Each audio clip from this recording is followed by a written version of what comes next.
পারস্পরিক শুল্কের ওপর এবার যুক্তরাষ্ট্রের আরোপ করা জোরপূর্বক শ্রম শুল্ক মামলার মুখে পড়েছে।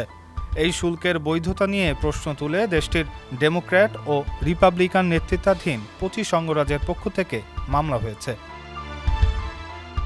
স্থানীয় সময় সোমবার মামলাটি করা হয় নিউ ইয়র্কের ইউএস কোর্ট অফ ইন্টারন্যাশনাল ট্রেডে। এতে বিচারকদের কাছে শুল্ক বাস্তবায়ন স্থগিত, বেআইনি ঘোষণা এবং সরকারকে অর্থ ফেরত দেওয়ার নির্দেশ দেওয়ার আবেদন জানানো হয়েছে।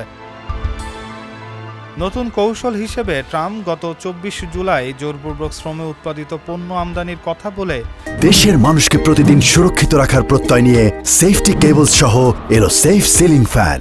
60টি বাণিজ্য অংশীদারের ওপর 10 ও 12.5% করে শুল্ক আরোপ হয়, যা ঘোষণা দিন থেকেই কার্যকর হয়েছে। ঘোষণা অনুযায়ী বাংলাদেশের ওপর শুল্ক আরোপ হয়েছে 10%। এটি আরোপের ক্ষেত্রে ট্রাম্প প্রশাসন 1974 সালের বাণিজ্য আইনের একটি ধারা প্রয়োগ করে। এই ধারা অনুযায়ী কোনো দেশ জোরপূর্বক শ্রমের মাধ্যমে উৎপাদিত পণ্য আমদানি করলে সেই দেশের ওপর যুক্তরাষ্ট্র শাস্তিমূলক শুল্ক আরোপ করতে পারবে।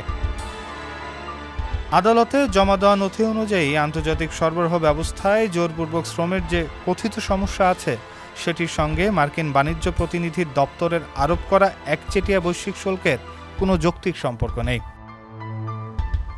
ইউএসটিআর এর ঘোষণা অনুযায়ী বাংলাদেশের পাশাপাশি ভারত, কম্বোডিয়া, ইন্দোনেশিয়া, পাকিস্তান ও শ্রীলঙ্কার ওপর 10% শুল্ক আরোপ হবে।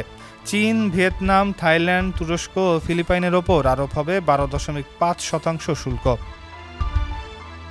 আদালতে দেওয়া নথিতে যুক্তি দেওয়া হয়েছে 1974 সালের বাণিজ্য আইনের 301 ধারায় তদন্তটি ছিল অজুহাতমূলক ও বেআইনি প্রচেষ্টা। শুল্ক ব্যবস্থাটি স্বেচ্ছাচারী, অযৌক্তিক এবং আইনে পরিপন্থী।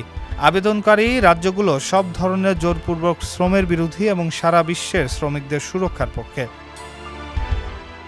এদিকে জোরপূর্বক শ্রম শুল্কের এই নতুন চ্যালেঞ্জের জবাব দিয়েছে হোয়াইট হাউস। সোমবার মুখপাত্র কুশ দেশাই এক বিবৃতিতে বলেন, সরকারের পদক্ষেপটি আইনসিদ্ধ।